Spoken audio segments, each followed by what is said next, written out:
बिस्मिल्लाहिर्रहमानिर्रहीम अस्सलाम वालेकुम। आप अंदाज़ा कर लें कि भारत के अंदर इस वक्त क्या मामला चल रहे हैं। सीमा का मामला गड़बड़ करता जा रहा है। अब हुआ यूं है कि भारत के अंदर इस वक्त बड़ी शदीद डिबेट चल रही है। आप जानते हैं कि सीमा का जो आईडी कार्ड आया है, जो आपकी स्क्रीन पर भी चल रहा है, आईडी कार्ड में झोल है। उसने कहा मैं 27 साल पाकिस्तान रही हूँ। आईडी कार्ड पर उसकी एज 20 साल है, पासपोर्ट पर उसकी एज 20 साल है। तो 20 साल आपकी पासपोर्ट की एज, आईडी कार्ड की, इसका मतलब है कि वो जाली है। और इस सूरत हाल के अंदर ये सवाल भारत में उठाए जा रहे हैं। और उठाने वाला कौन है? अर्नब गोस्वामी। वो कह रहा है 5 पासपोर्ट आपने जाली बनाकर दिए हैं। वो कहता है कि 4 बच्चों के और एक, क्योंकि सीमा ने वहां पर जाकर कहा है कि 27 साल मैं रही हूं पाकिस्तान के अंदर, लेकिन आईडी कार्ड पर उसकी एज 20 साल आ रही है, यानी 2002 में हुई है। और 20 साल, अब 21 साल टोटल आप लगा लें, तो 20-21 साल एज है सीमा की। तो 27 साल वो कैसे? इसका मतलब है कि उसने झूठ बोला। क्या उसकी 10 साल की एज में शादी हुई थी? तो वहां पर वो सवालात उठाए जा रहे हैं कि जी आईडी कार्ड आपके जाली हैं, आपने जाली बनाया है, पासवर्ड आपने जाली बनाया। लेकिन बड़ी अजीब जो सूरत हाल है, जो अर्नब गोस्वामी सवाल उठा रहा है और जो मामला है, उससे पहले एक चीज बताते हैं। ये आपकी स्क्रीन पर जो खातून है, इनका नाम है ज्योति। इनका भी केस सिमिलर है। इनका केस कुछ इस तरह सिमिलर है कि ये असल में एक बड़े ओहदेदार के तौर पर इस वक्त उभर कर सामने आई हैं, कलेक्टर बन गई हैं वहां पर। और इनके हस्बैंड ने इनसे शादी की थी जब, तो उसके बाद से इनको सपोर्ट करना शुरू किया। उन्होंने पैसा लगाया, उधार उठाया, इनको कलेक्टर बनाने में उनका किरदार था। ये कलेक्टर बनी, इन्होंने अपने खामन को छोड़ दिया। अब 2 केस हैं भारत के अंदर। वो कह रहे हैं कि एक खातून अपने 4 बच्चों को छोड़कर पबजी के थ्रू पाकिस्तान से आती है भारत। भारत में तो पाकिस्तान का गुब्बारा पहुंचा, वो कहते हैं दहशतगर्द है, वो तो उसको एक्सेप्ट ही नहीं करते। सवाल वहां पर वो लोग पूछ रहे हैं कि आप ये बताएं कि मीडिया उनको भाभी भाभी क्यों कह रहा है। वो खातून आती है, आप जरा देखे झोल कितने हैं। सीमा से जब पूछा गया कलमा सुनो, कहती मुझे कलमा ही नहीं आता। उसे कहा गया नमाज की रखते कितनी, उसको पता ही नहीं है।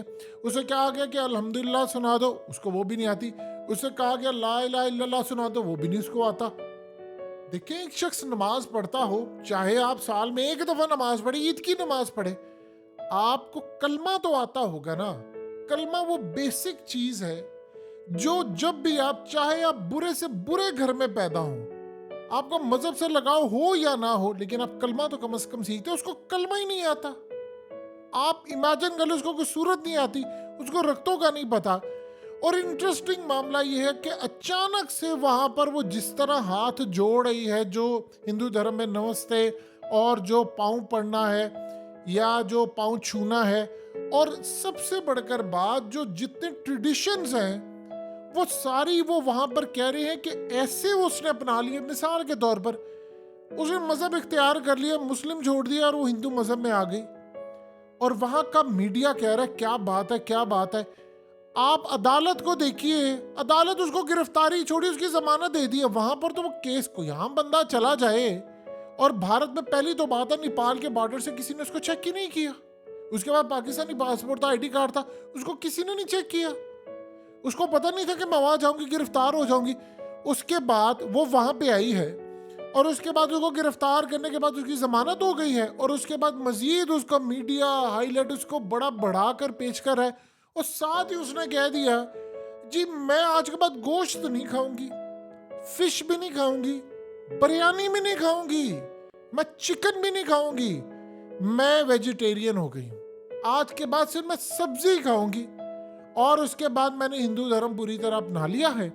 और जिस तरह वो वहां पर पूजा पाठ और वो चीजें करी, वो ऐसा लग रहा है कि उसको तो बड़ी प्रैक्टिस है। अब वहां पर उसने जो बातें की हैं, अर्नब गोस्वामी ये कह रहा है अपनी सरकार को कि तुम ये बताओ तो सही कि ये हो क्या रहा है, तुम लोग इसको गिरफ्तार क्यों नहीं कर रहे हो, ये तो मुझे कोई एजेंट लगती है। सवाल अब ये पैदा होता है कि ज्योति के केस के ऊपर पूरा भारत उसको गालियां दे रहा है कि अपने खामद को छोड़कर कलेक्टर बन गई है। तो ये 4 बच्चों को छोड़कर आई है, तो इस पर क्यों पूरा भारत जश्न मना रहा है? पाकिस्तानियों को तो वो एक्सेप्ट ही नहीं करते। और फिर वो कह रहे हैं कि हमने तो आज तक नहीं देखा कि किसी मुस्लिम ने इस्लाम छोड़कर हिंदू धर्म अपना लिया हो। और जो लैंग्वेज उसका एक्सेंट है वो तो पूरी तरह बता रहा है कि भारतीय एक्सेंट है। यानी उसका जो, आप एक बात बताएं, अब जितनी मर्जी कोशिश कर लें कि आप ये पति पत्नी भैया और करवा चौथ और उसके अलावा ये मेरे पति हैं, ये मेरे सुहाग हैं, कभी आपने किसी पाकिस्तानी लड़की को देखा है कि वो ये वर्ड्स यूज करे? यानी उससे पूछा गया कि तुम्हारे बहन भाई कितने, उसने कहा कि भैया है मेरा और मेरी दीदी है, बहनें हैं। और उससे पूछा गया तुम्हारे माँ बाप, उसने कहा वो खत्म हो गए हैं। पाकिस्तान के अंदर कोई मुस्लिम अपने पेरेंट्स के बारे में ये कहता है कि वो खत्म हो गए, कहता है फोत हो गए हैं। हम लोग तो ये अदा करते हैं, ये कहती है खत्म हो गए हैं। फिर उससे पूछा कि आपकी घर में क्या है, उसने कहा भैया है, उनकी पत्नी है। अब एक बात बताएं, 3 दिन में आप सारी हिंदी सीख गए हैं? यानी इतना ड्रामा। अब 3 दिन में आप एक बात बताएं, आप 27 साल की हो गई हैं, आईडी कार्ड पे 20 साल लिखा, 27 साल की वो कहती मैं, तो 27 साल के अंदर तुम्हें कलमा भूल गया है। यानी वो 27 साल तुम्हें याद था, 2 दिन तुम भारत की, कलमा भूल गया है और तुम्हें हिंदी सारी 3 दिन के अंदर आ गई है।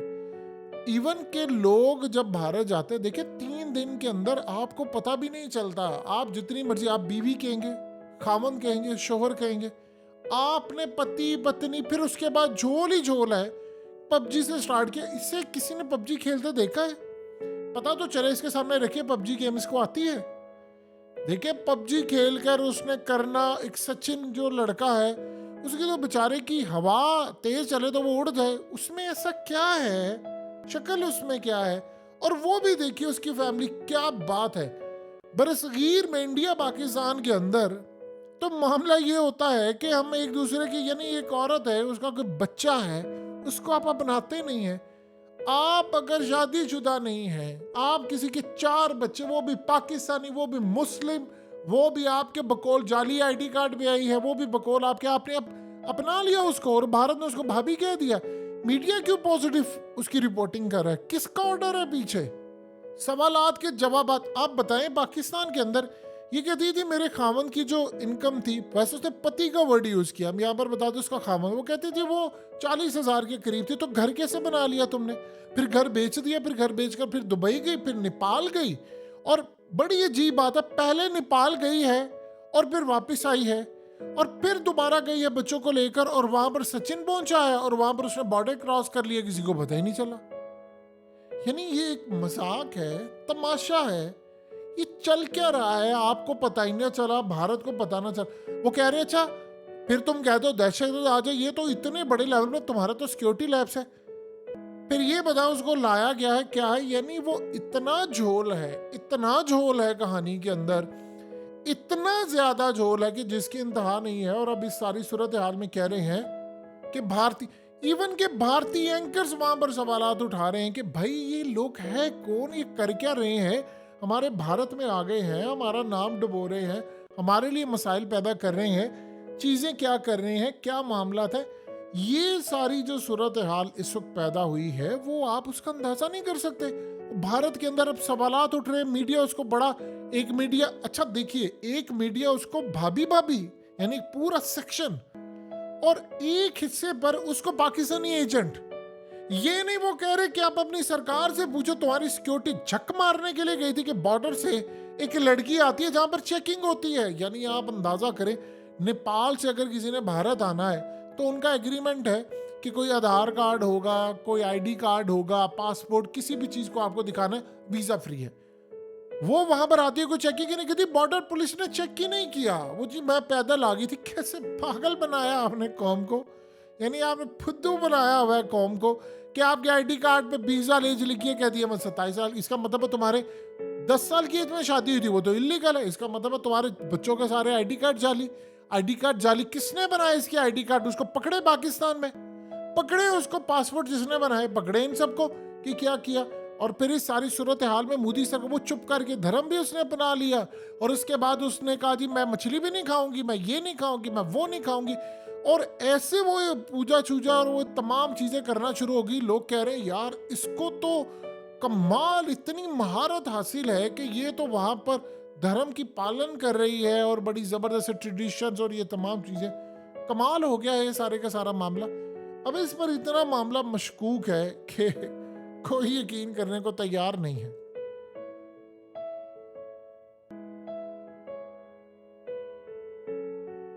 हकीकत टीवी को सब्सक्राइब करना मत भूलें, वीडियो को लाइक करें, शेयर करें और कमेंट सेक्शन में अपनी राय का इजहार ज़रूर करें।